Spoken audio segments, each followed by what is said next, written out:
Today's episode of Northern Lights is presented by North Star Law Group, your trusted partner in Minnesota's burgeoning legal cannabis industry.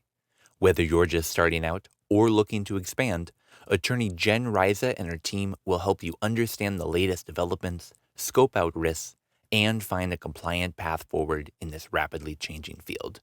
Visit northstarlaw.com and let North Star Law Group guide you through the legal landscape with confidence.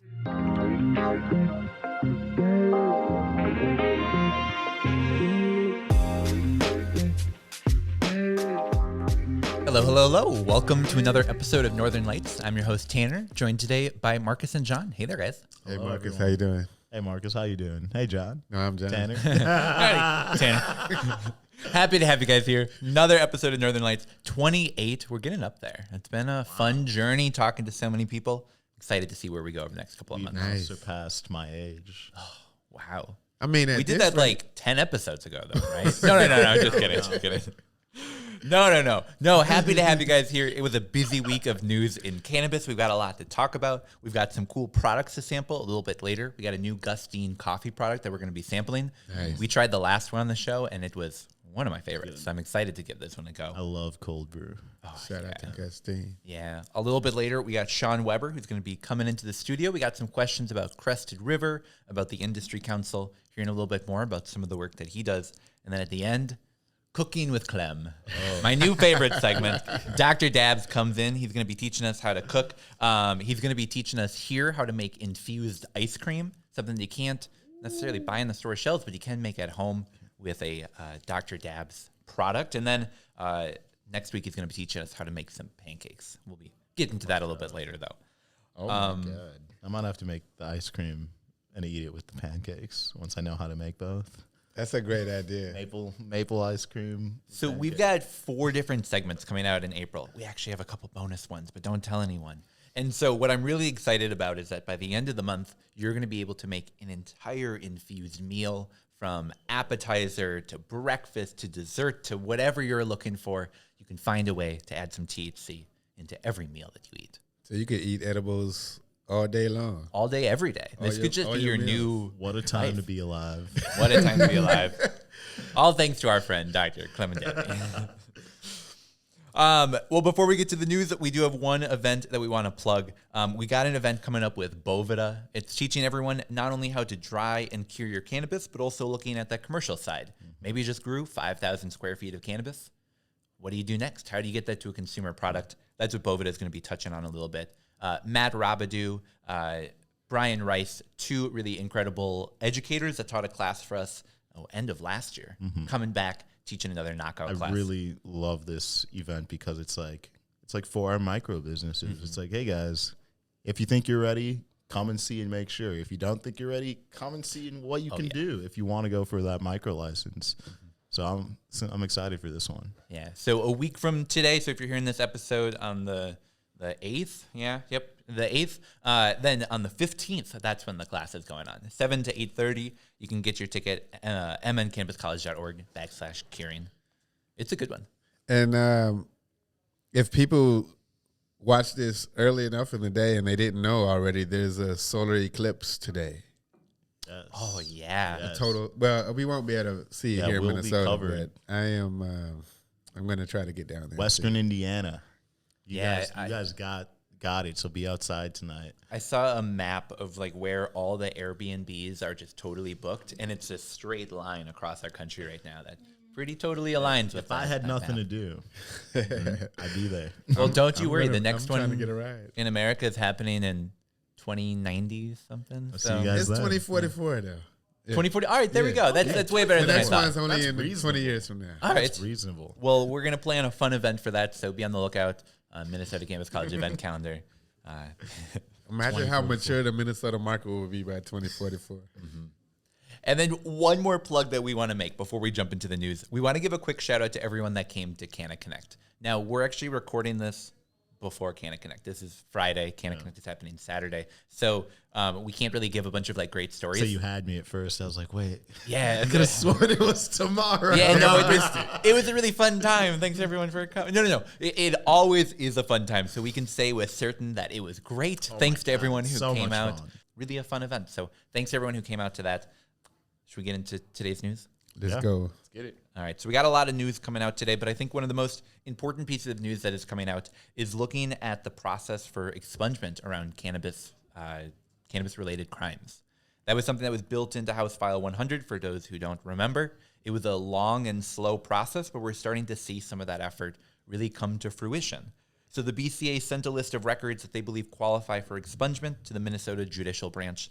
They have until May 13th to object to any of those records. Otherwise, those expungements will begin to go into effect.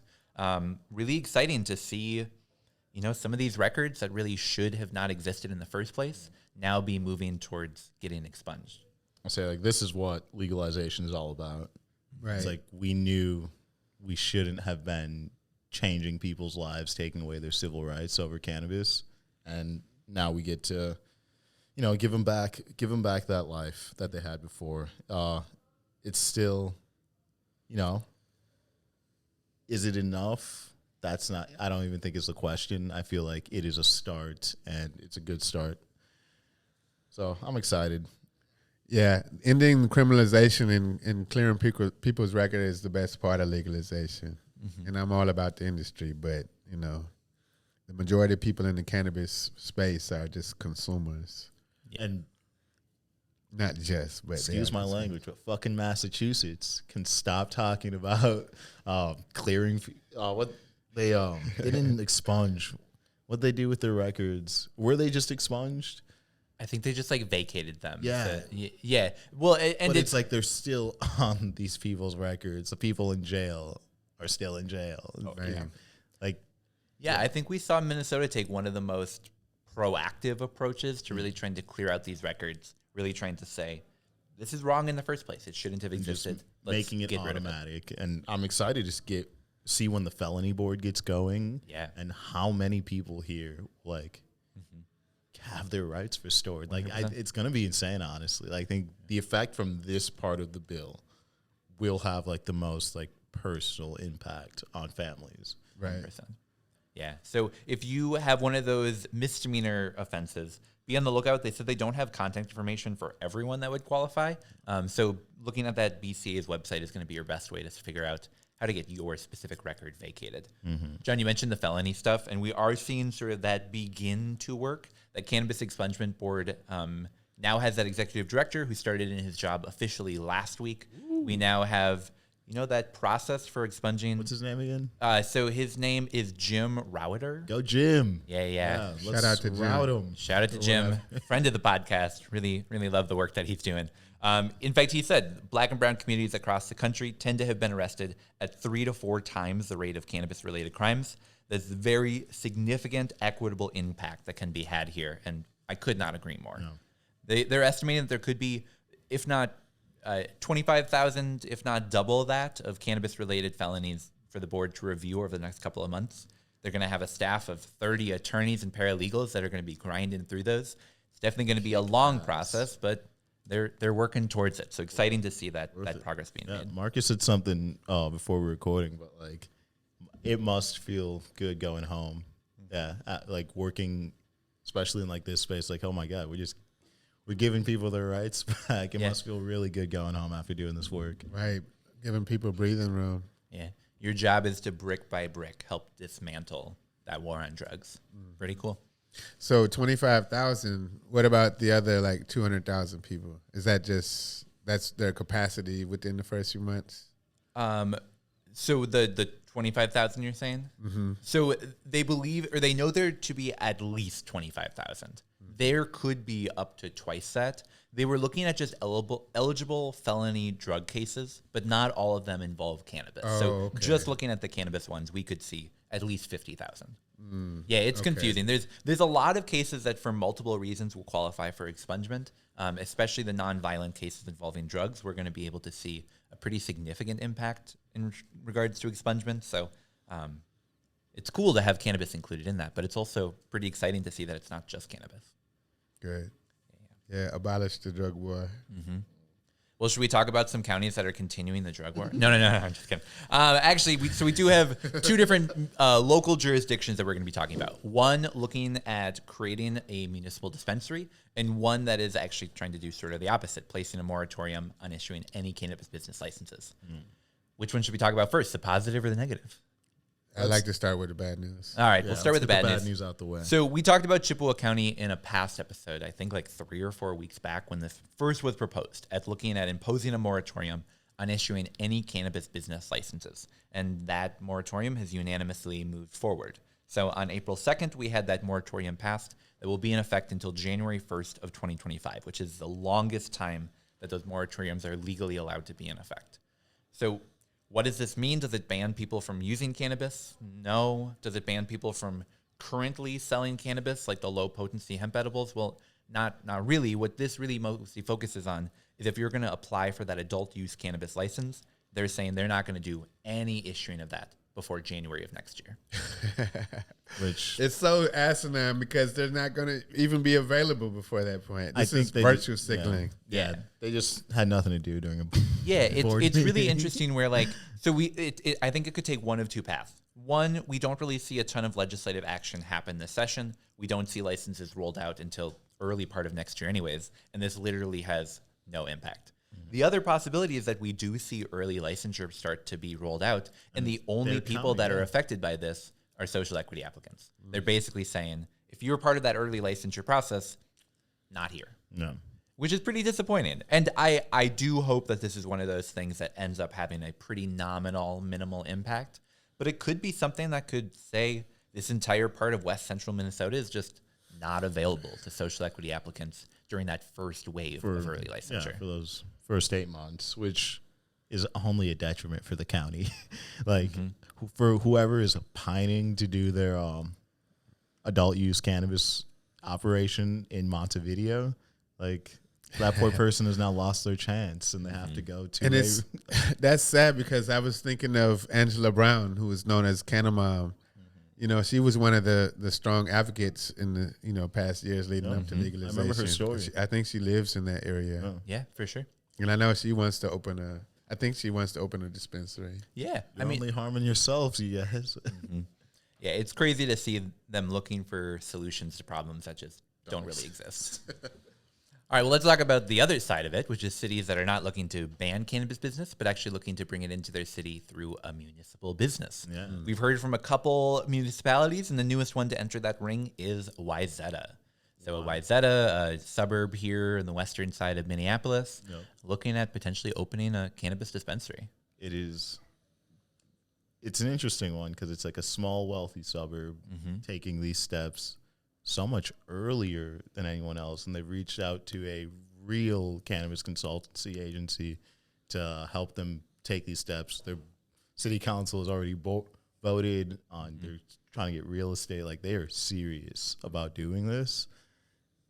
And it's, I think it's a good contrast. It really is, as you see the places that are trying to work it into their economies, and the places are like, whoa, what are we going to do with this? What are we going to do? And it's just like, figure it out. But I'm into what Wayzata's doing. Like, we're all wary of these municipal stores popping up because we don't want them taking away space from, the actual entrepreneurs. But if they're ready, let's see it. You mentioned off air that this is like the wealthiest zip code in Minnesota, right? In the state, yeah. One of the top in the country. There's big money for miles out there. And it is interesting seeing different municipalities have different approaches to this. We've seen some more, maybe no shade, but maybe more rural communities that look at how do we build this industry sort of ourselves? How do we work with the people in our city to build reports and to figure out what a dispensary would look like? We see sort of the middle approach of let's work with large organizations in Minnesota, like you might have seen in northern Minnesota. And then you see this, perhaps the wealthiest suburb in Minnesota, that's reaching out to these national consulting firms to say, how should our 2,000 square foot municipal dispensary look? It's an interesting approach, and it's been interesting watching all of it just happen here in Minnesota. I said it's It's gonna be a Lululemon of weed. It'll be a very interesting place. I'm excited to go see Lululemon of weed. the Wayzata Municipal Cannabis Dispensary. I just gotta say it. I think all of these municipal dispensaries need to post their record under prohibition. Like, we arrested this many people, we ticketed this many people, and we're gonna take a portion of our proceeds to invest in the Minnesota Cannabis College because they're all about equity. Yeah. I grew up in Plymouth, and I can say I know at least 3 guys who have been arrested in Wayzata with cannabis. Oh, yeah. I was from New Hope, not too far away from there, and similar vibes, definitely. I'm from the north side where thousands of people were. All right. Well, so we got one more news story before we talk about the legislative update. And this one, mostly just sort of a for fun story that I saw. There is a dispensary in Ironwood, Minnesota. We'll say their name. It's high-profile dispensary. Is that Minnesota? Oh, no. I'm sorry. In Michigan. Michigan. Thank you. Yeah. There's a dispensary in Michigan that is offering a deal to Minnesotans, trying to get people to drive just the 2 hours from Duluth to get to their door by offering you, and I love this, gas for gas. You come in and you buy at least $250 of product, and they will give you a $25 prepaid gas gift card. They're not encouraging you to just drive there and then immediately turn around and drive back through Wisconsin. That would be illegal. They're not encouraging that. But they are saying if you made the trip out here, we'll throw some gas your way, help you pay for the trip back. Where is the city? So it's Ironwood. It's Ironwood? just on the border of the UP and Wisconsin. I was like, if it's in the UP, I'd go. Shit. I've made that trip to the UP a couple of times. It's a beautiful place to go. Actually, a good place to spend the weekend. Yeah, and it's legal with dispensaries open today. I've driven to Ironwood, and I went through the Wisconsin route. It took like 4 hours one way. Yeah. How was the drive? It was pretty boring. Yeah. I mean, it's cool if you have good music or whatever. But yeah, it's a long ass drive to get some herb. Yeah, it's backwood Wisconsin. It's not anything. But I think it's an adventure though. You can make an adventure out of it. Yeah. I'd like some gas for gas, just for the experience. You do have to spend $250, which is like at a dispensary, not that hard. I mean, most people buy like a half ounce to an ounce at a time, so it's not, Well, you gotta, not beyond what a lot of people are spending anyway. And we are also not encouraging anyone to drive to this place, pick up $250 worth of cannabis, and get a free gift gas card, and then drive home. No, just smoke it all in Michigan and then cross the border with your receipt and your empty bags. We never encourage unsafe consumption, but it is important to note that cannabis doesn't have a lethal dose that we can really meet as people. So it's not like that all being said, it would be fun to drive there, spend 3 people $250, and to see who can get through that quantity of product first. If you went there for a weekend, do you think you could slam $250 of legal cannabis products in 2 days? 2 days. Oh man. All right. Second day I'll be like, we gotta go back. All right. Well, here's our next test that we'll have to Stranger do. things have happened. We'll have to do a little road trip. We'll talk about this off air, but we I got know to go some to people in the another UK. legal state. Honestly, there's a few around us I think we could get to. I'm not shopping in Illinois though. How would you guys feel about a road trip up to Red Lake? I'm down with it. I've been there. There we go. Yeah. Legal country. Yeah. We're looking to drive up sometime soon, so we'll see you soon, Native Care. Okay. Yeah, not bad. Well, so let's take a short break. When we get back, we're going to sample a cannabis product and also talk about some legislative updates. We got to combine the two of them. They really needed. We'll be right back.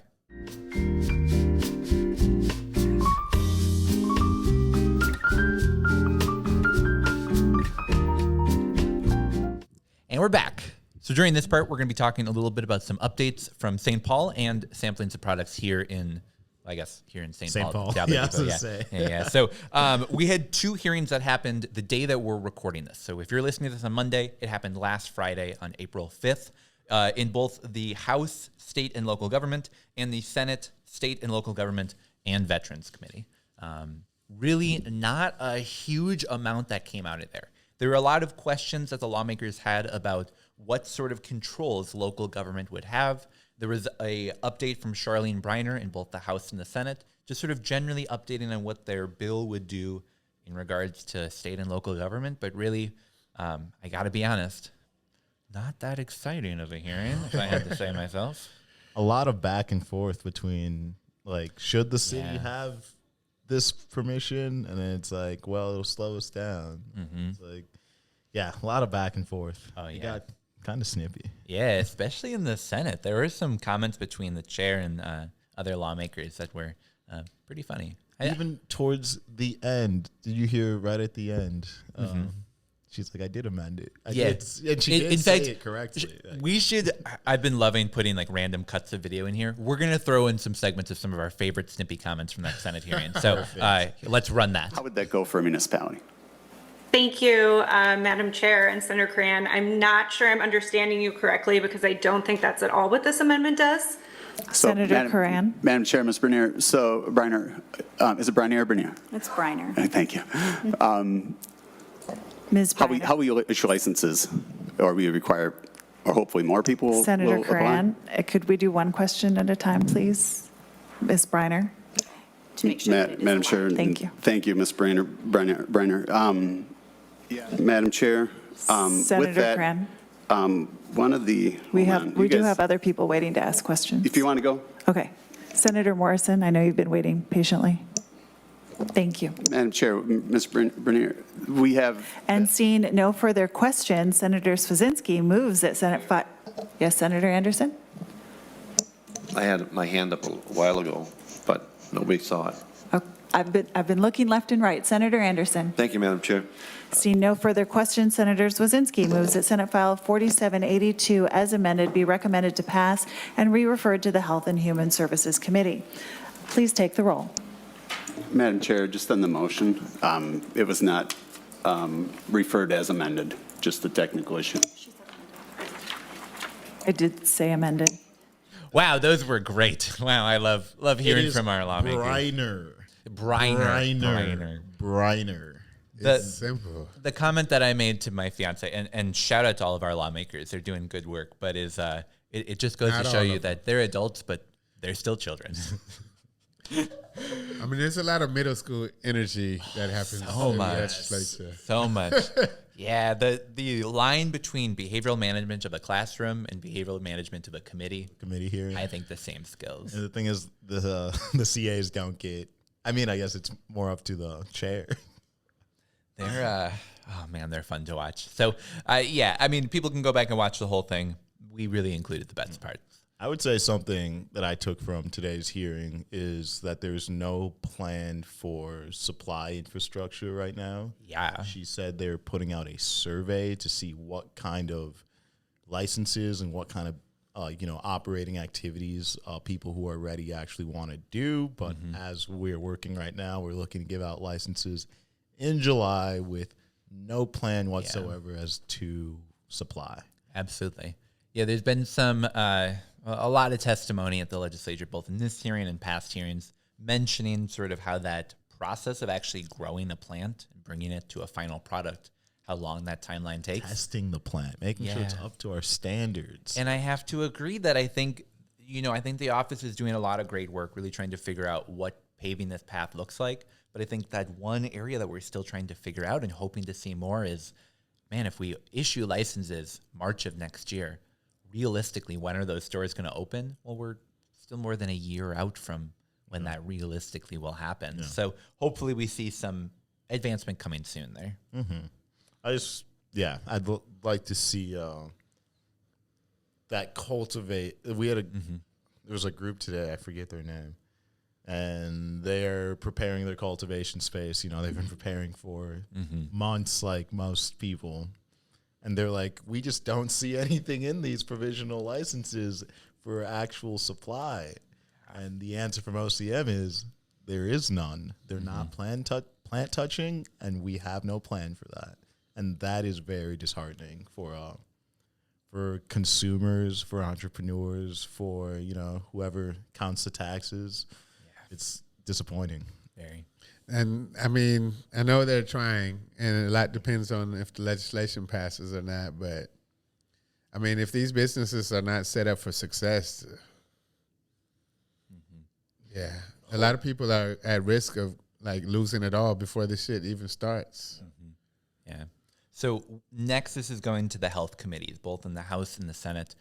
One interesting thing to note is that some of the cannabis bills this session were originally referred to the health committee and then were pulled back and referred to Commerce, allegedly because perhaps the chair wasn't super friendly to some of the ideas that were introduced in those bills. I'll be interested to see what it looks like when, for example, the caregivers provision gets moved to the health committee and what some of the conversations are around that. Me too. It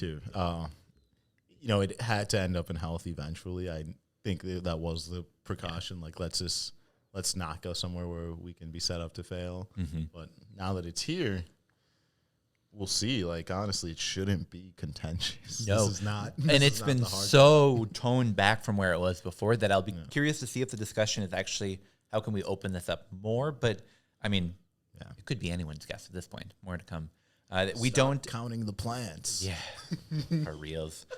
So, as I mentioned, we're recording this on Friday, so we don't yet have the dates of when those new committee hearings are, but definitely be on the lookout. You can go to the House or the Senate's website. You can check those committee schedules, see when that's going to come out. You can also sign up for bill tracking There you information. go. Yeah, that's another good one. Bill tracker's huge. Yeah. Because you can just hit what is it? I think it's HF 4757, and you can have that sent to you whenever it's doing something. Yep. You also can subscribe per committee. So if you want to subscribe to these committees, get an email as soon as they schedule their next meeting, you can get that as well. Lots of ways to stay connected with local government. Yeah. They just make it hard. Well, before we dig into the product, one thing that we don't have a ton of time to address today, but that we do want to mention and we'll dig into later, is White Earth is looking at amending their cannabis code. Now, currently in White Earth, there are two different rules, one for adult use, one for medical, that are both sort of overseen by this medical advisory board.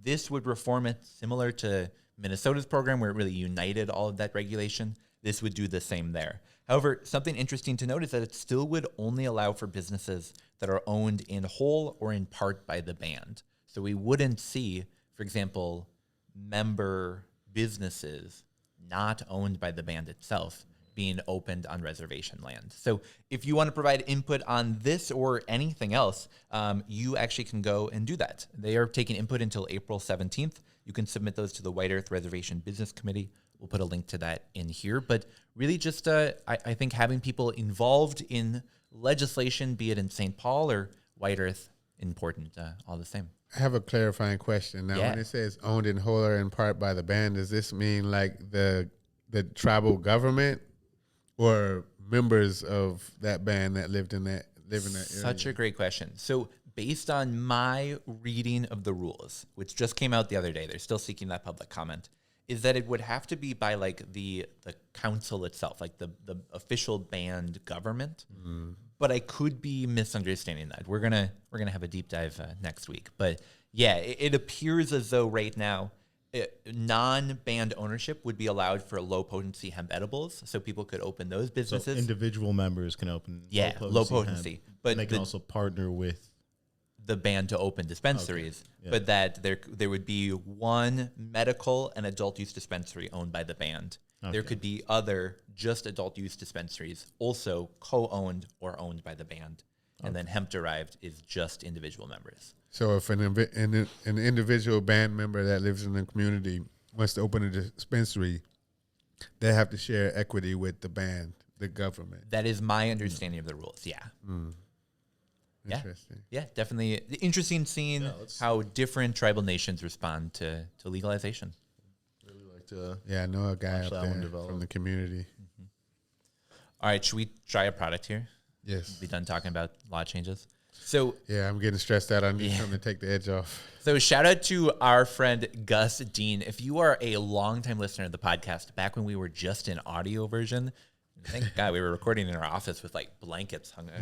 Terrible for people to see that. Now we got our nice studio here at the Dabbler Depot. We sampled the blueberry coffee product that he came out with a while ago. Now that's become like a classic in the industry. It's a pretty regular in my fridge. We tried it. I told you I wasn't a big coffee guy.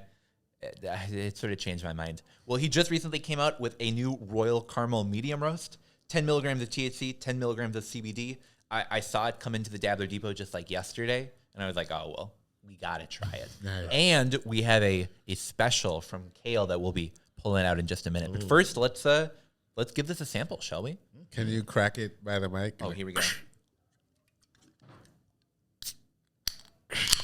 Crispy. There we go. Great.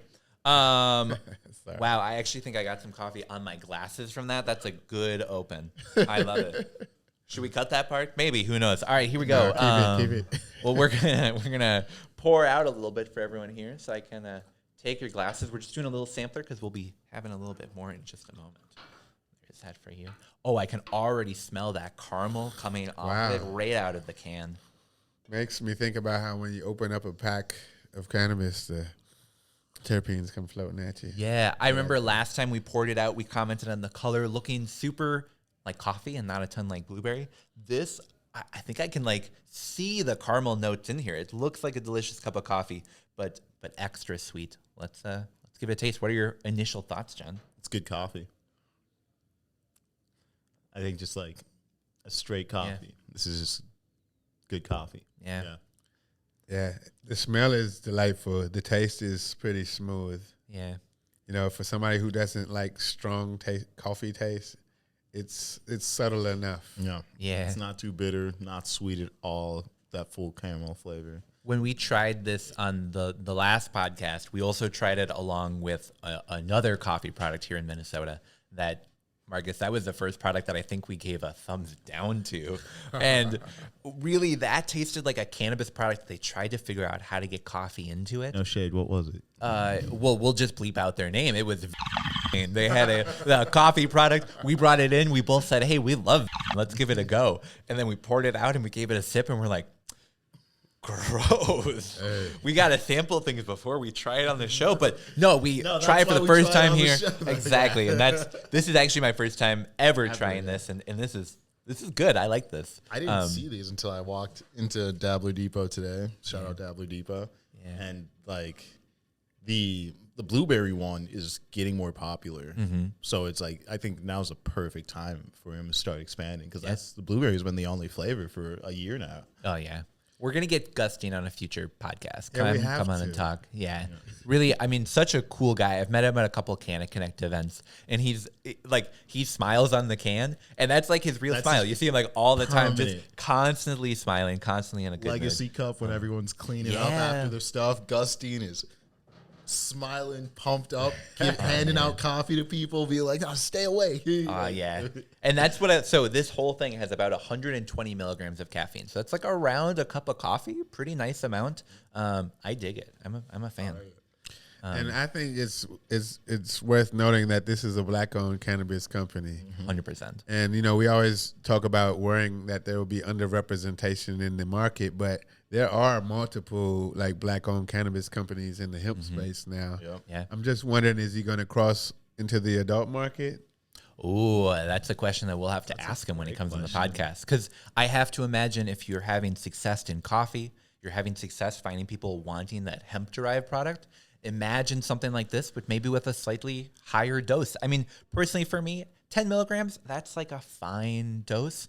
But maybe I'm looking to have this be more of like I'm going to a concert, I want to be awake, but also decently stoned. I mean, I'd buy a 50 milligram one of these. That'd be pretty I was thinking about nice. like a hike. Yeah. Like I would want like 50 absolutely. milligrams in the can. Yep. Just so it's like, okay, Maybe I'm a little just gonna keep CBG moving. in there or something. I don't know. I love it. I love it. Well, so Dabbler Depot, we love being here. They've got their liquor store that they're well known for. They've got their cannabis shop, but some people don't know their cannabis shop is, it's a coffee shop. And so our buddy Kale, who's been on the show before, he's going to be on a bunch of the Cooking with Clem segments, trying out the food and saying, oh, yeah, that's really good. Is Kale the one you guys are bringing? Yeah, we bring him on a lot, that's for sure. Kale, Will, the whole crew here, we make them try the food. But Kale recommended, he said, this is really good, but when you add just like a little splash of oat milk, it becomes divine. So we've got some oat milk right behind us from Dabbler Depot. We're just going to fill everyone's cups up a little bit more. Now, it will be sort of a choose-your-own dosage, so definitely figure out how much oat milk you want. Can we get some? Grab this here. Oh yeah, absolutely. Yeah, feel free to pour it out. So we're just gonna add. I used to work in a coffee shop. You can tell by my excellent pouring skills. John, here I'll pass that down to you. Let you. Spike your own. I did not. He wanted the tenor. Clearly evident. Oh man. Fumble. All right. Well, so I feel so nervous with that in my hand. Kale said adding the oat milk just adds a nice smoothness to it, makes it taste sort of like a caramel latte, if you will. Oh my God! He's It's almost right. McDonald's iced coffee, which is the Wow. best iced coffee out there. Let me Are say you that serious? first. McDonald's caramel iced coffee. I will Wow. die on that hill. Okay, But shout out to Courtney Henry. Wow, that's really good. All right, so picture this. It's an early morning, you're waking up, you pour one of those into a can, you add a splash of oat milk to it, you go to your desk, you're I don't know, reading the news, you're reading a book, you're Can I open listening it? to a new Your album. gaming chair. Sure, yeah, truly, I mean, this is a good one. It's Wow. good coffee. Wow, Gus Dean, that's- you know what you're doing. Yeah, that's why the first thing I said is just good coffee. Like that's what it starts with, and then you don't taste any of the weed and none of that. Oh, look at that pour. Wow. This guy, coffee. Marcus, you used to work at Caribou, didn't you? No, I used to shop there. Ah, there I we started go. fucking up my drinks. So I'll make it myself. Wow. Like, why does this matcha tea taste like chalk? Marcus and I learned the other day that we had our first job at the same business. Yeah. The Lunds and Byerly's in Golden Valley. The one with the carpeted floor. You could have seen a young Tanner and a young Marcus working there. Dude, I wonder if I ever did. My sister's first job was London Plymouth. There we go. I was Culver's in Plymouth. Shout out to Lunds and Byerly's, friends of the podcast. They carry cannabis products now. Podcast. So No, they are. yeah. I like Lunds. Yeah. I like the way they run their little business. It's interesting to see businesses, and then we'll move on, but to see businesses like Lunds and Byerly's, Top 10 Liquors, whatever be it, like these large brands, Cub is another one, that sell THC products, but they can't in certain cities. And seeing like that moratorium not just affecting small mom and shop businesses, but like Cub Liquor, like, sorry, we can't sell THC here because the city says no. Fridley is like the one I think about all the time. It's like, okay, Yep. I can go 2 minutes down University and buy like THC, but I can't buy it here. It's just so ridiculous. It's lame. Imagine all the other dumb policies they pass. All right. Well, so let's wrap this up. We recommend Gus Jean's caramel coffee. We recommend doing a kale style, adding a splash of oat milk. Pretty good. Wow. Knocked it out of the park, Gus. Cannabis. Less than 10 lattes. calories per serving too. Oh, Cold wait, brew latte. John, we got to do the classic. Can you gotta read read the this back of the can? When you need just a touch of sweetness, Royal Caramel is your best friend. The subtle flavor of caramel with a hint of sea salt is guaranteed to soothe the senses and ease the soul. Sip slow, sip smooth, and live your best life. Enjoy. I love it. You Well, should have blew a kiss at the end. Like, I know. sip. It's getting. incredible. I was reading and I was hearing myself and I was like, Gus, what are you doing on this? Oh, Gus. He was up early one morning. Having some coffee. Yeah, it was, Wired off the coffee and the cannabis. they get Dabler Depot. They shared a lot of drinks with us before. They did. They gave us a couple of samples. But yeah, shout out to Dabbler Depot. If you guys want to give this a sample, you can find it at the Dabbler Depot. Yeah, shout out to Gus. Good stuff. All right. Well, we're going to take a short break here. When we get back, we got an interview with Shawn Weber of Crested River. He's going to be coming in, talking a little bit more about his brand. And then at the end, we've got Cooking with Clem, where he's going to show us how to be making some infused ice cream. Oh, it's a delicious one. I can't wait. So stick around for that, and we'll be right back.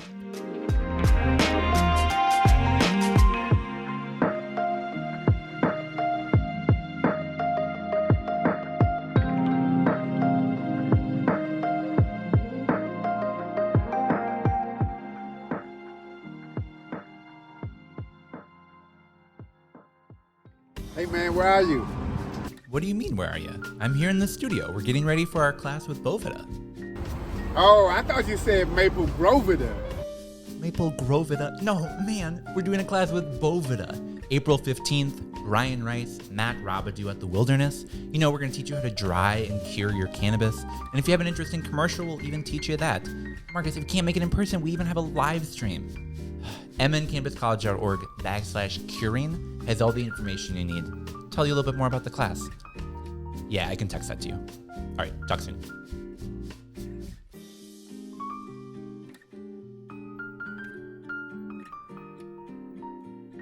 And we're back. We're sitting here with the operator and owner of Crested River, Shawn Weber. Thanks for coming, Shawn. Thanks for having me. So I'm really excited to dig in today a little bit to your business, to talk a little bit more about the co-op and the industry council. But before we do that, can you take us through a little bit about what your background is and what brings you to the industry? Sure. My background is I've been a cannabis enthusiast since 1997. I got into the industry back in 2016, 2017, just helping out friends and family, find and source CBD products at a reasonable price. If we remember back then, bottles of oil were going for well over $100. And there wasn't a lot understood, but a couple of my friends and family had good experiences, and so we wanted to ride that wave. And that's initially how I learned about CBD. And then as I did research, I learned about the hemp program that opened up in 2018. We immediately started developing a business plan and formally incorporated Crested River in 2019 after several years of just doing some buying and selling.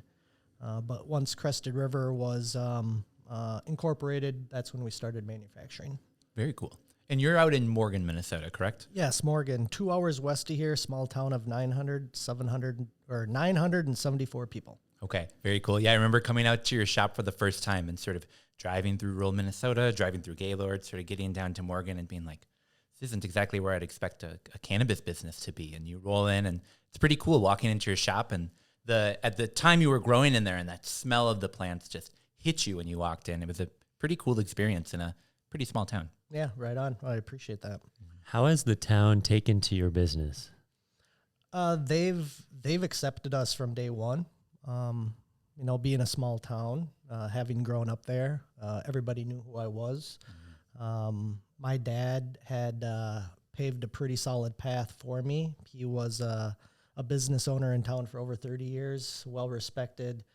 And so when I set up shop, I was treated as a legitimate business more so than anything stigmatized with cannabis. Very cool. Very, very cool.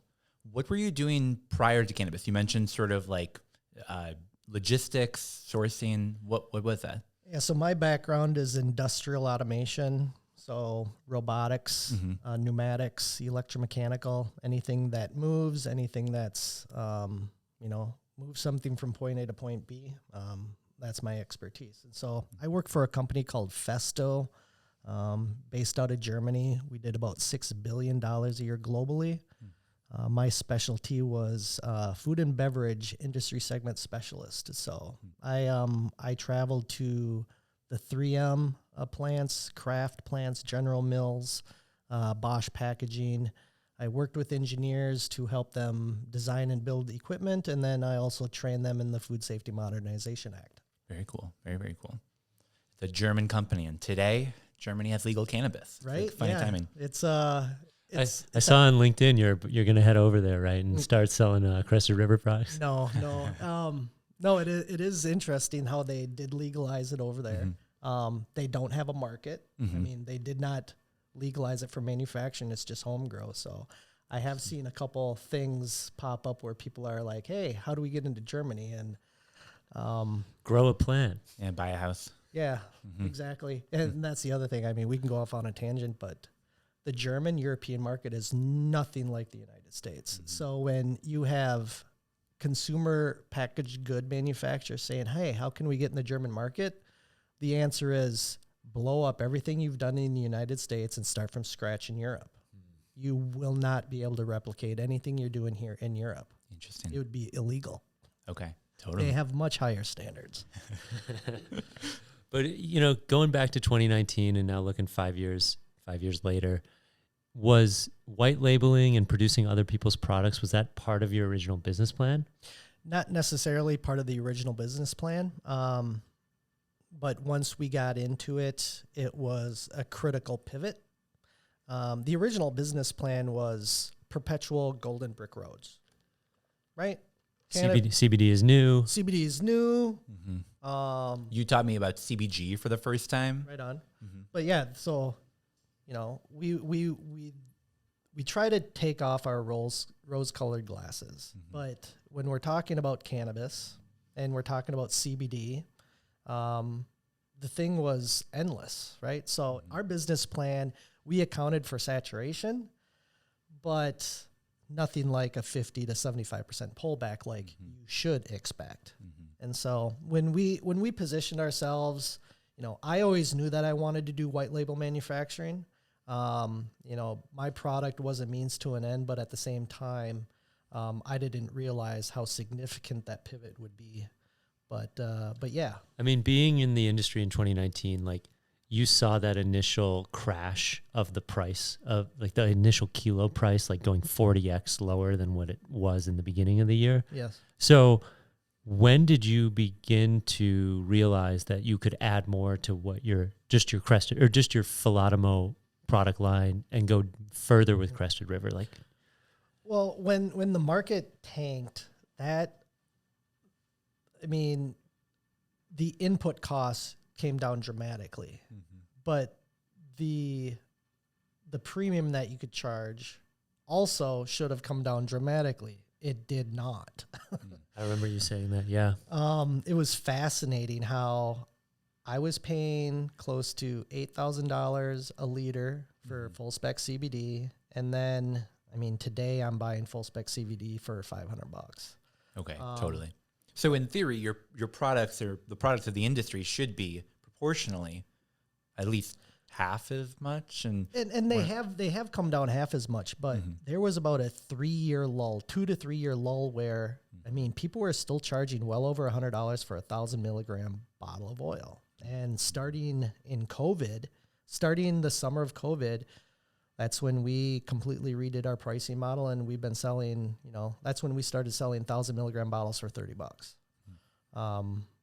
We were making pennies on the dollar that everybody else was, but I felt that was a fair ethical price. Yeah, I still think CBD is overpriced and underdosed. Correct. Yeah.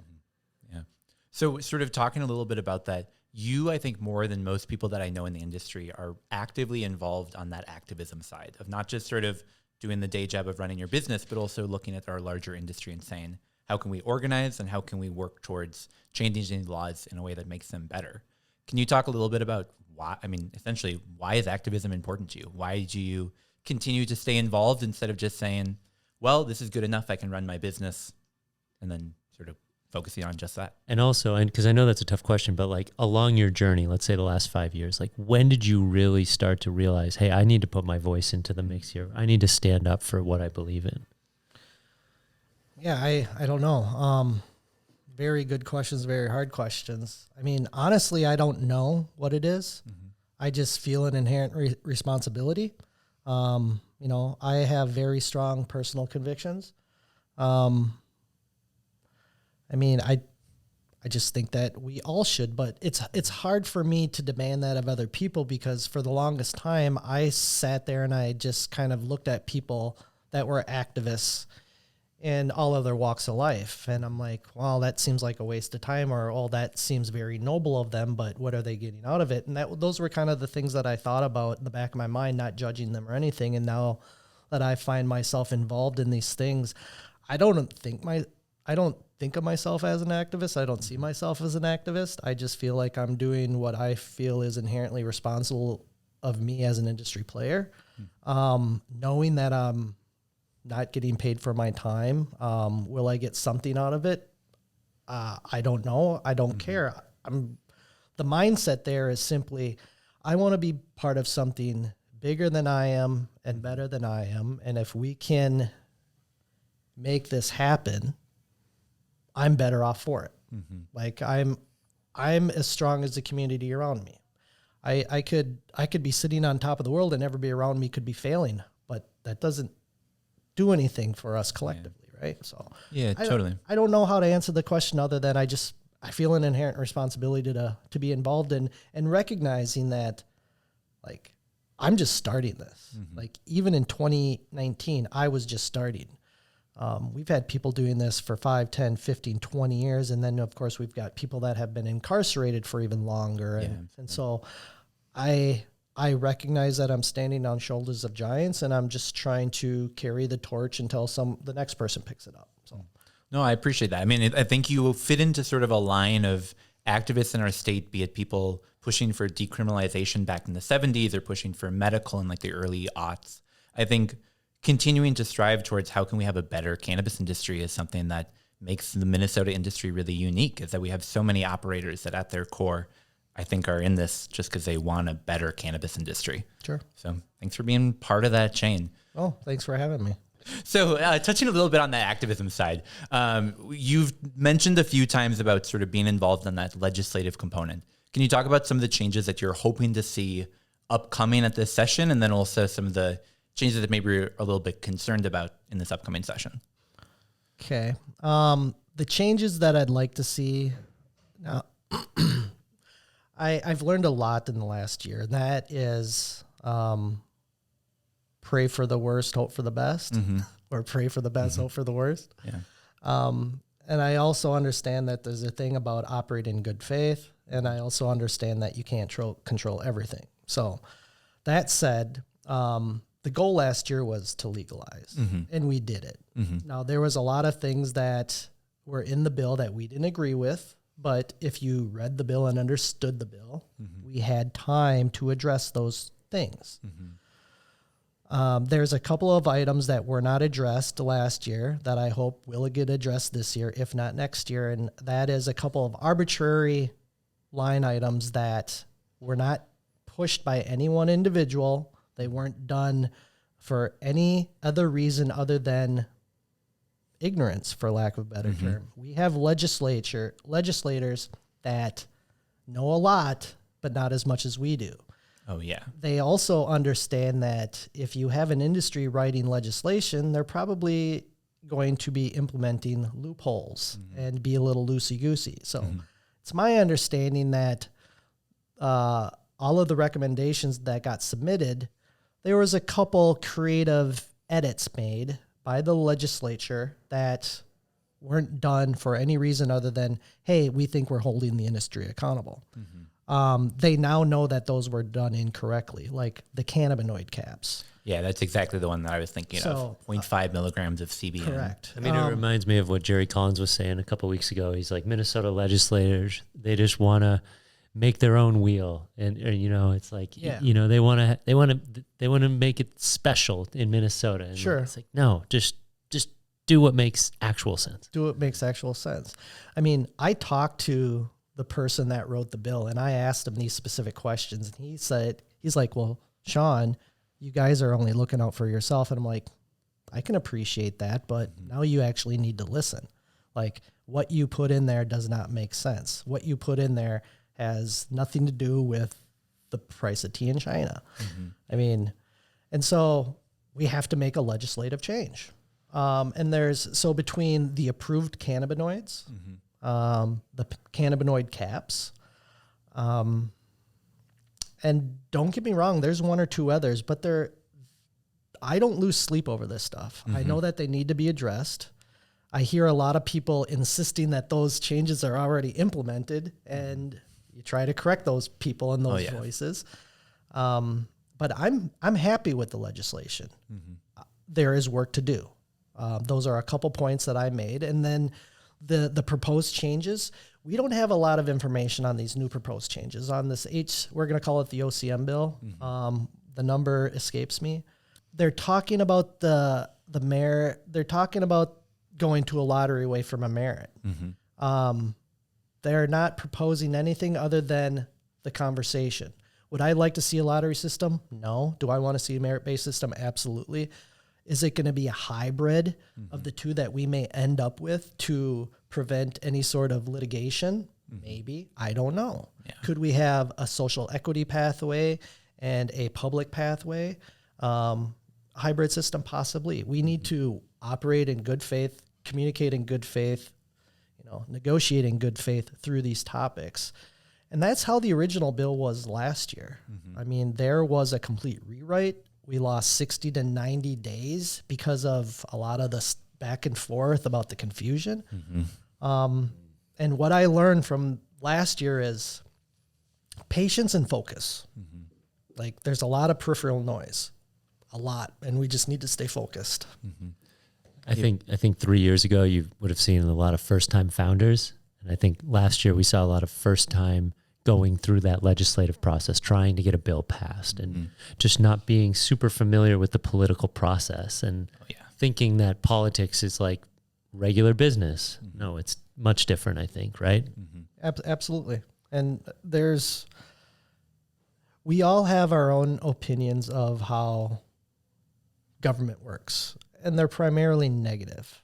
And if you've ever gone through the process, you would probably even have a more negative opinion about it. But the fulfillment after successfully seeing some legislation through, albeit with some tweaks, is it's pretty neat. Yeah. It is pretty Oh, neat. yeah. I think we oftentimes, especially since the legislative session has begun, focus so much on what are the changes that are being talked about, how can we change our program, but we sort of lose sight of the fact that we did legalize cannabis. Like a year ago, we were having people arrested for holding cannabis in their pockets or whatever be it, and now that's happening with large enough amounts, but generally speaking, not a problem for most home consumers, which is, I think, that's a major change. Yeah. And the sad thing is I don't think a lot of us got to sit back and reflect on what we had accomplished. It was either A, get your mind back into your business, or B, get ready for round 2 next year.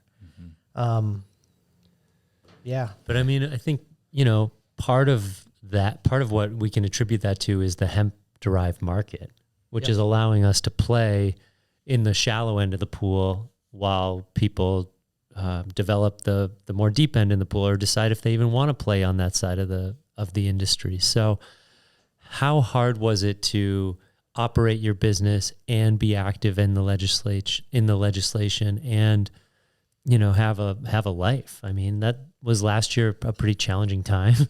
It was insanely difficult. I mean, you're 2 hours away from the cities plus, right? Yeah, so I have a 2-hour drive. So whether I was coming to the cities to sell or coming to the cities to, work on legislation, I had 4 hours a day on the road. That's when I got to catch up on emails, I guess, and phone calls. No, it's hard. It's very hard, and I'd be remiss if I'm not going to say that I'm jealous of these other brands that weren't active in legislation because they were focused on their brands. I mean, good for them. Great. Awesome. I'm kind of jealous of you, but at the same time, I get to go home at night knowing that maybe I helped a little bit, and I don't know. I think that's kind of neat. I think you can relate to that, right? Yeah, I mean, I think there's a lot of people in the industry that sort of have that experience of being able to look at legalization and say, maybe I had a couple community meetings around that, or maybe I called a couple legislators, or heck, I mean, even the people that called their lawmaker just to say, this is important, you need to look at this bill and vote for it. Obviously, if you called the day before it passed, you didn't do a huge amount, but people that for years have been calling lawmakers, getting voicemail, still leaving a message, or emailing, not getting a reply, but sending a follow-up. I think our industry changed not because of the lawmakers. The industry changed because people wouldn't let the lawmakers not make that change. Yeah. And I mean, the thing is we've done a lot in the last few years, but we need to, again, remember all of the people that were, normal, Minnesota Normal. Absolutely. Their chapter started, in the 70s? Yeah. I mean, we're going 50 years. I mean, that says a lot. I mean, yeah, we need to remember, this, it wasn't 5 years ago that we started this. It wasn't 4 years ago. So, yeah.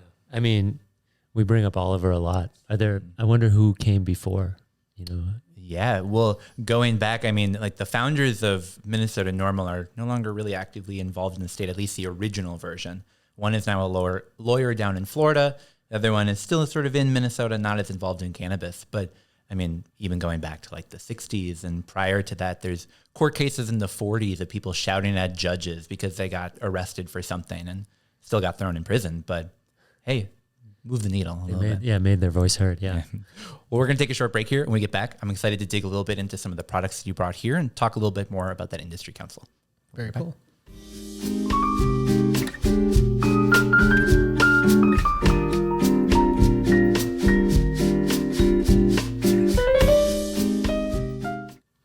And we're back. So along with doing the activism on the legislative side, you've also done a lot of organizing here in the community, including in that Minnesota Growers Cooperative and Industry Council. Can you tell us a little bit more about that and some of the work you do there? Sure.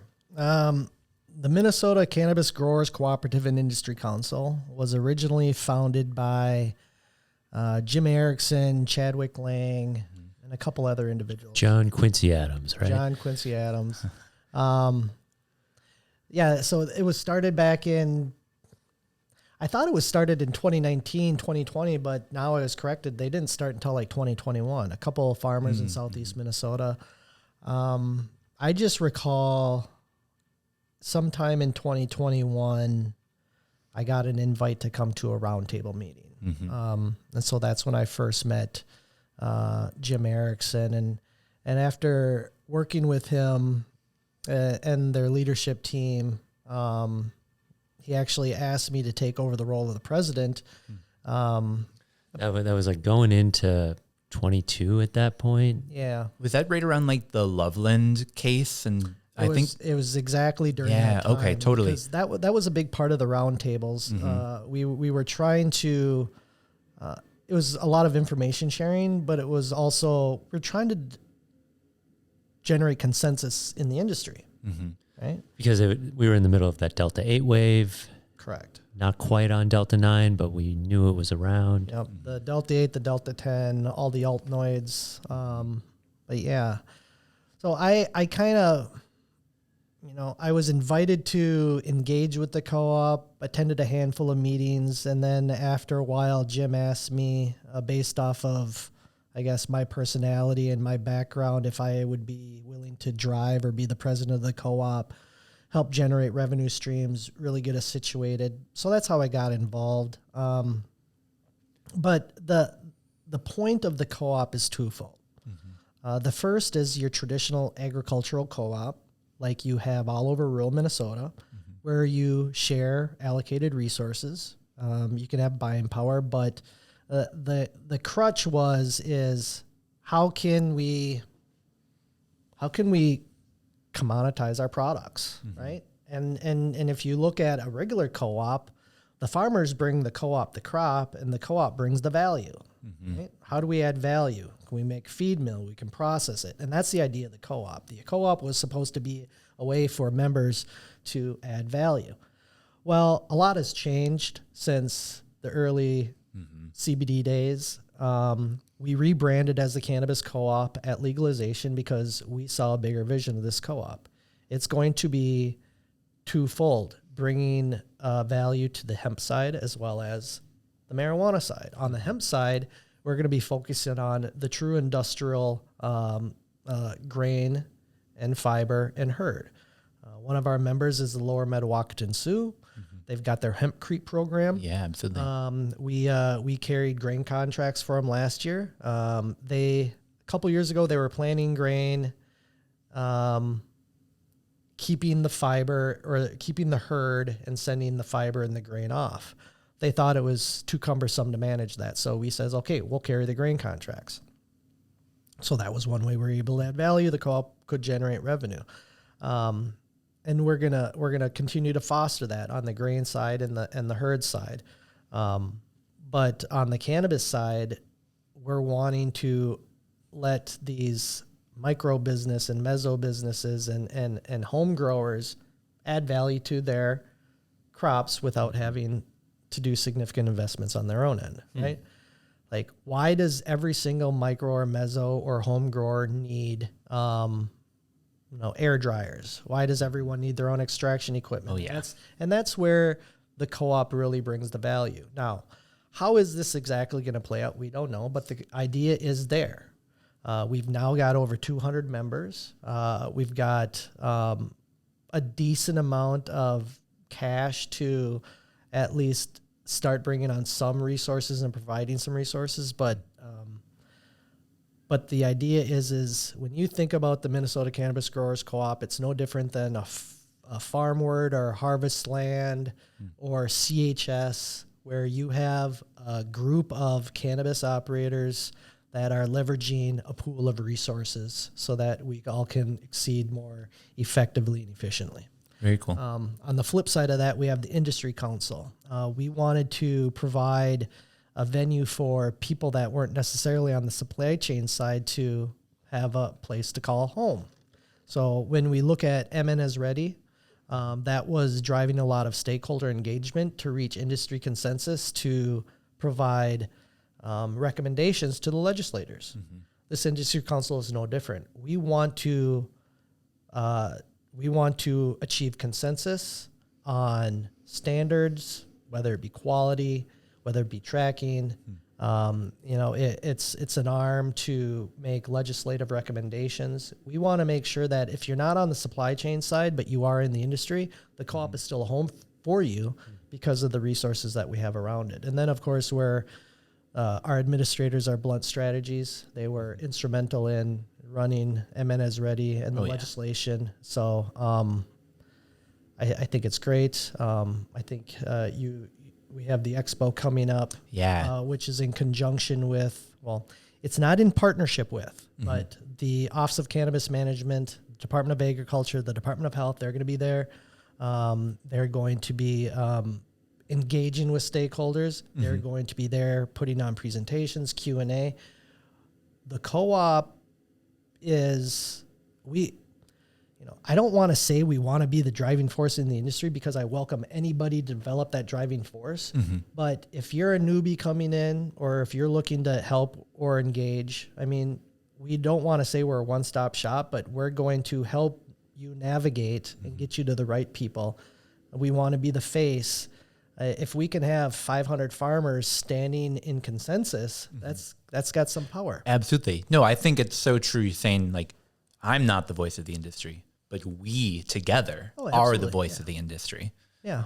And that's one thing that I cannot say enough. I don't speak on behalf of the industry. I'm providing a message, but this isn't my message.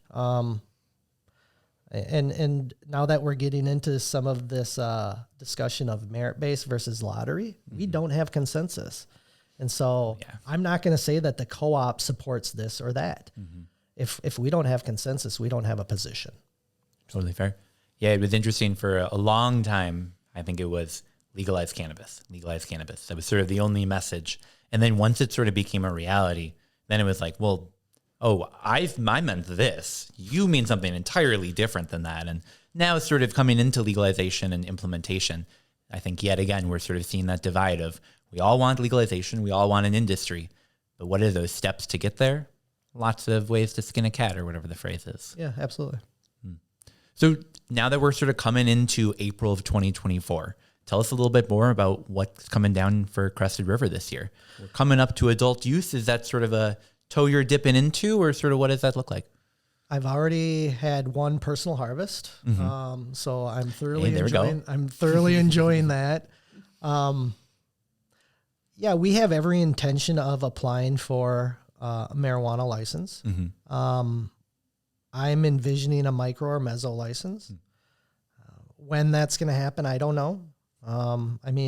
My business partner's like, we need to strategize. I'm like, we don't even know what the rules are yet. We can strategize if you want, but we're going to be strategizing again soon. So, so I want to go into adult use cannabis. What that exactly looks like, well, I just know that there's so many variables that we're still trying to flush out that I cannot tell you what that picture looks like. Totally. But there's no reason for us to jump out of the hemp industry. We manufacture for a number of companies. We've got a number of products that are well received on the market. There's no reason for us to stop that. I wonder how difficult that split is going to be for folks like you. I wonder too.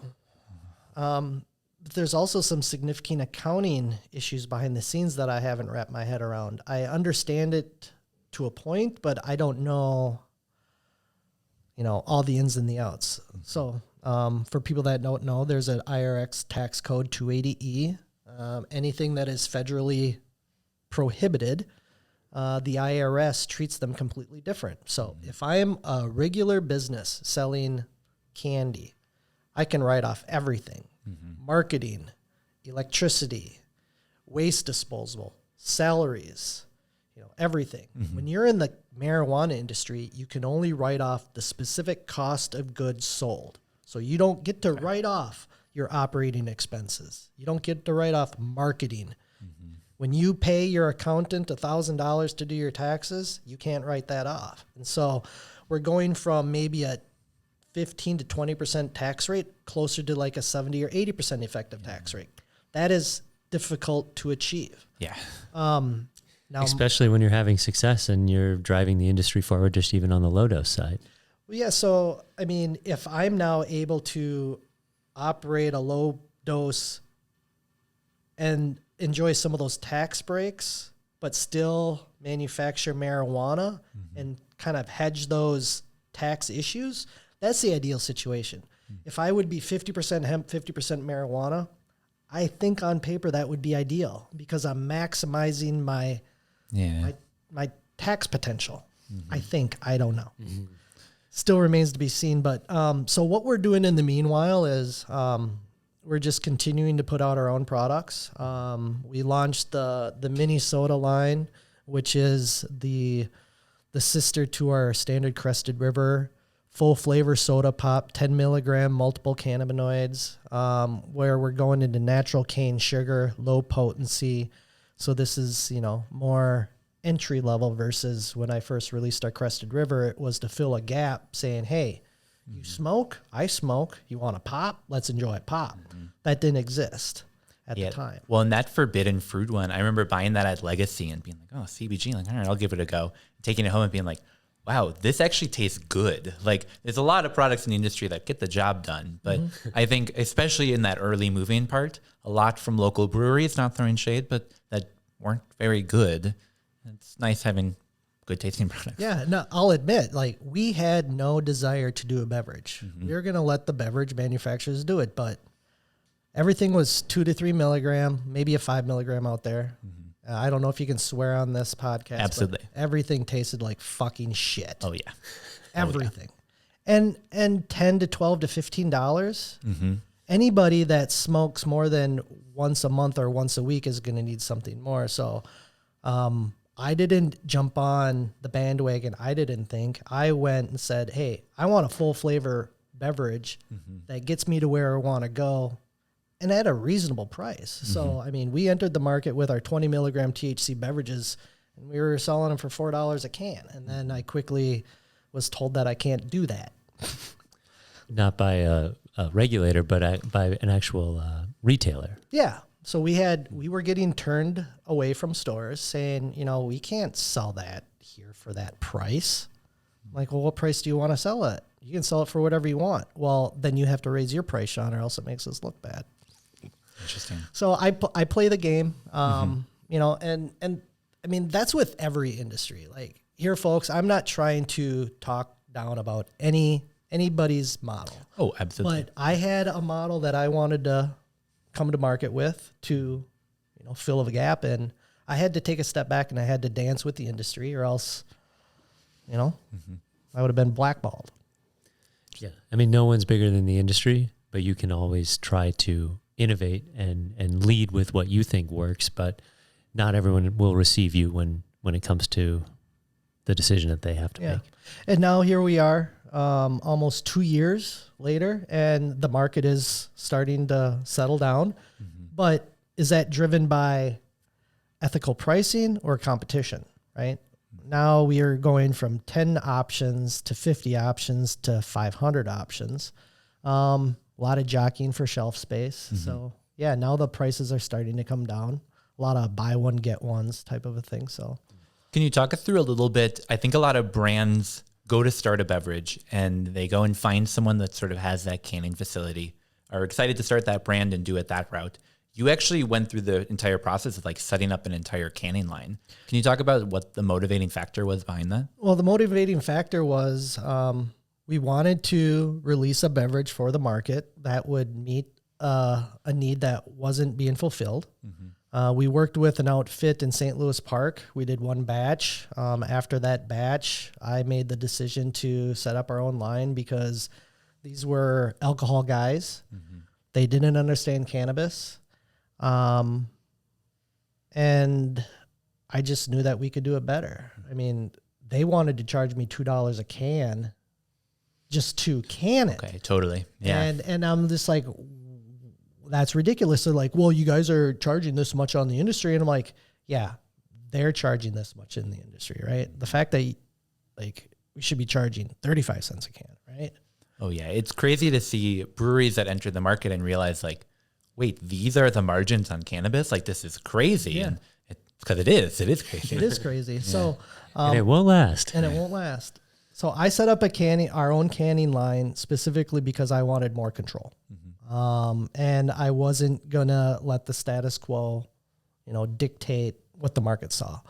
I want to show all of these big breweries that are doing 1,000 cases at a time that this outfit that's doing a couple hundred cases at a time can put out a good product and have all the compliance documents. Because that was the other thing. To find a certificate of analysis on any one of these products on the market, I mean, it was Zelda's quest. You would be able to find like certificates for the input ingredients, but nothing for the finished ingredient. And then, of course, because I'm an outspoken person in the industry, I would approach these breweries and say, hey, where's your certificate of analysis? Oh, do you have any idea how much that costs? I'm like, in fact, I know exactly how much that costs. Oh yeah.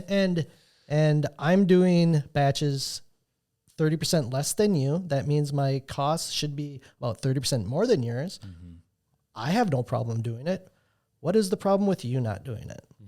And after, a lot of conversation and a lot of, people not liking me and flicking me off, we were finally able to get them to start putting out compliance documents. And it was awesome. But that was one of the reasons, why did I set up my own canning line? To drive change in the industry and to instill proper professional culture, which I felt was not present. Interesting. Yeah, I remember being at a Department of Labor meeting with you and Charlene Briner and Chris Folks were sitting next to each other and both were talking about you scan this QR code and it brings you to some website or sometime to a Google Drive with like 600 documents in it. And like that doesn't count as compliance. And No. It's been interesting having people figure out like what does a compliant product look like and how do you actively follow the rules that exist in our industry. Yeah. So it's been a couple of years since I've been out to your facility.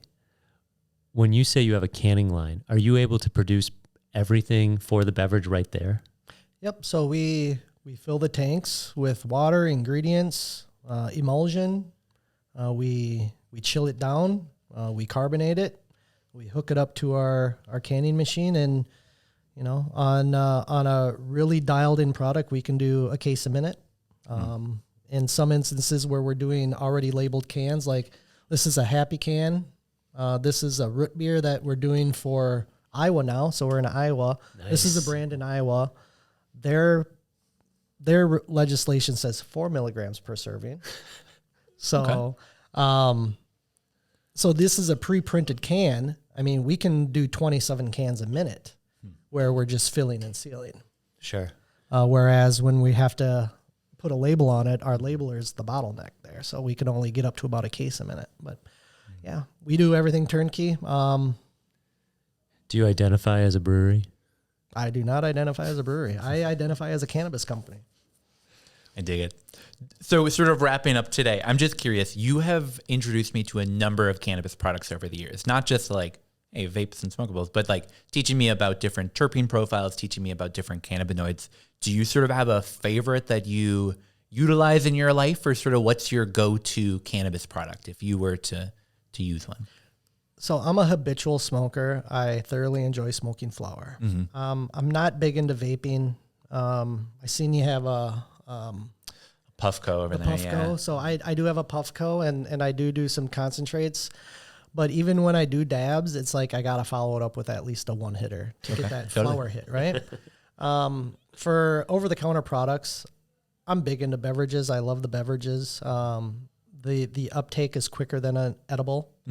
And I've effectively cut alcohol out of my system. Nice. I mean, I was never a big drinker while consuming cannabis, but now, yeah, it's effectively cut out. Like, I'll grab a 4-pack before I go home. I mean, I don't know if it's healthy or not. I used to not that I ever drank after work, but now it feels like I drink after work because I bring home a 4-pack and I consume a 4-pack after work, like people used to do with their 6-packs of beer. Absolutely.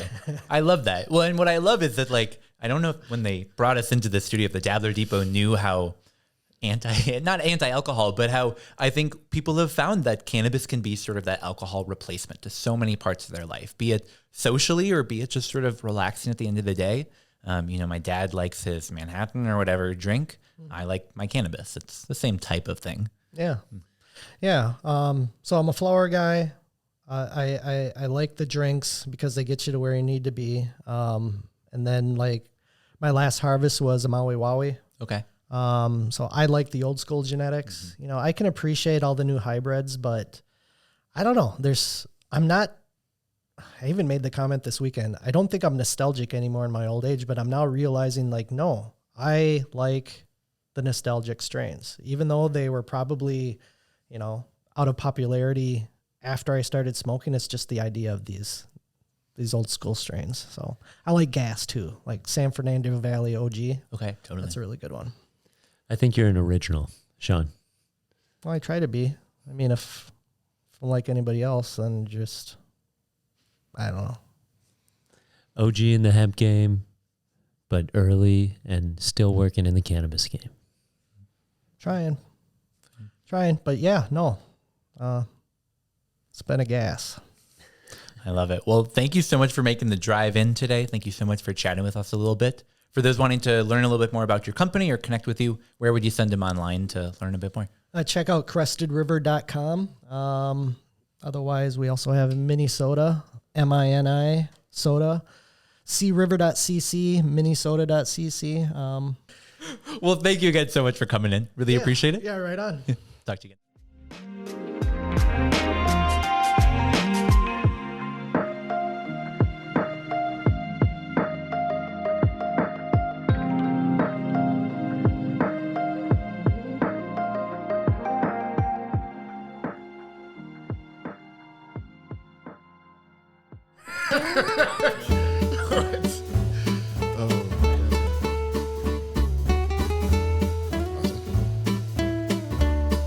And we're back to another episode of the Northern Lights podcast, hosted by the Minnesota Cannabis College. We're in the studio today with Dr. Clement Dabney III. Welcome. Once again, welcome home. And tonight we're going to do Cooking with Clem. Awesome. Yeah, so this is our segment, Cooking with Clem. We're going to try some of these maple syrup packets just to get like a base note of what we think they could be good on. And then we're going to make a couple items with these maple syrup packets. Wow. Tasty. So what do you think? It's smooth, too. Thank you. Smooth. Silky smooth. All right, so we're going to start out making one of my favorites. So this is vanilla bean ice cream. Probably the simplest recipe we're going to do today. But this is probably one of my more decadent desserts. And very simple and quick. So basically doing about 2 scoops of ice cream per bowl. Me, you, and Tanner 2 scoops. I'm going to try some maple syrup ice cream. So I'll throw one of these on each one. Wow. So yeah, so our maple syrup is in single-serve individual packets. Each packet is Taylor's Falls maple syrup. Minnesota made. Minnesota made, Minnesota grown.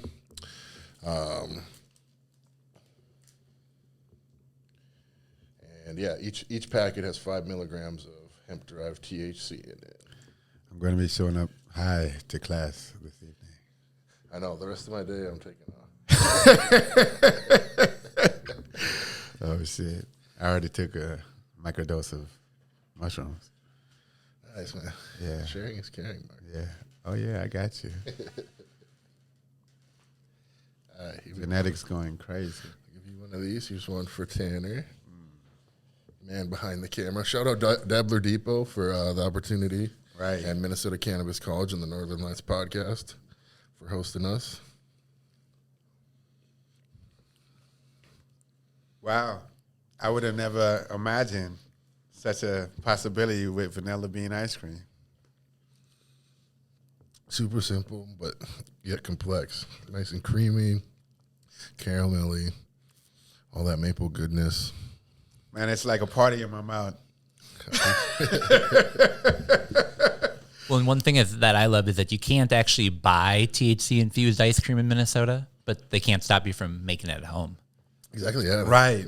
Fun fact, you can improvise. So, yeah, if you want to make your own THC ice cream, look at Dr. Dab's honey sticks or Dr. Dab's maple syrup packets. I think that's a cool way to make a simple yet decadent dessert at home.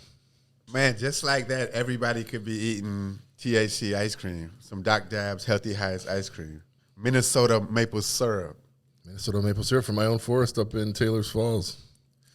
So, yeah, I think we talked about it on the podcast last time, but I had some maple trees that I've been up there.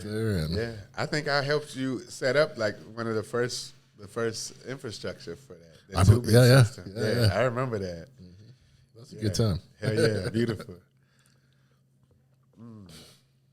I mean, I know we're supposed to like just sample and stop, but I want to eat the whole fucking bowl.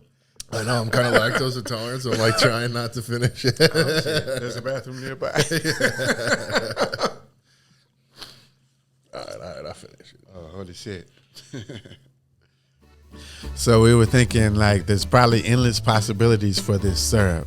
And so let us know in the comments how you would use Dr. Dab's maple syrup. THC maple syrup. And that's another episode with Cooking with Clem.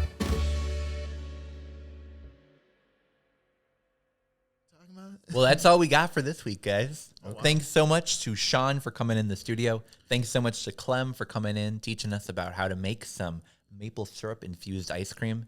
It's a good one. I might have made it at home a couple of times since that segment, and ooh, it's a good one. I gotta try it. Yeah, oh, yeah. it's fire. I was surprised. Yeah. Oh my, you guys are okay. And I think my favorite part about the Cooking with Clem segments, and people will see this over the next couple of weeks, is that our friend Marcus gets more and more stoned with every segment. And I think it's fun to count how many joints you have sitting in front of you as we go along, because it starts very low, but man, we're editing those last couple episodes, and by the time you get to the end, you've got a couple there. It's pretty cool. For anybody who can guess the total number at the end, I have a pre-roll for you.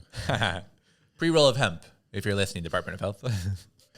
All right, well, that's all we got. Thanks so much to Dabbler Depot for hosting us. We'll be back in your feeds again next week. Jeremy Sutherland of Crooked Beverage is going to be come on, talking about his brand, talking about our good friend, Mr. Ryan Winkler. It's a good one. I'm excited to be featuring that.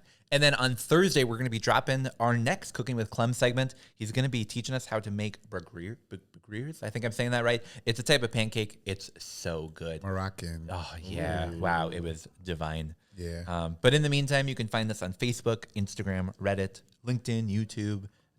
Subscribe. Come to our class on the 15th with Bovita. Yeah. Thanks for supporting the Cannabis College, guys. Thanks for tuning in. Like, subscribe, share, comment. Tell a friend. Peace. We'll see you soon.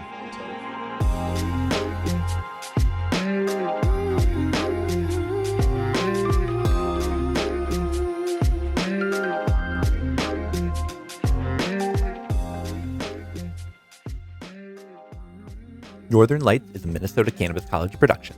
This episode was produced by me, Tanner Barris, and by my co-hosts John Barty and Marcus Tarkus. Production assistance from Shayna Payton and Steve Eigenman. Today's episode is presented by North Star Law Group, your trusted partner in Minnesota's burgeoning legal cannabis industry. The information provided in this podcast does not and is not intended to constitute legal advice, but is instead for general information purposes only. Information shared may not constitute the most up-to-date or legal information. No listener should act solely on the basis of information provided without first seeking their own legal counsel. The opinions and views expressed on this program are those of the speakers and do not necessarily reflect those of the Minnesota Cannabis College. Please listen responsibly.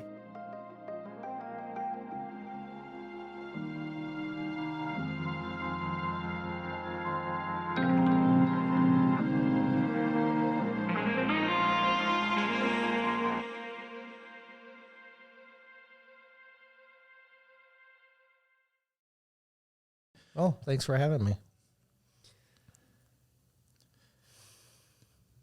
We'll edit this part. Yeah, we'll definitely cut this out. So touching a little bit on that activism side,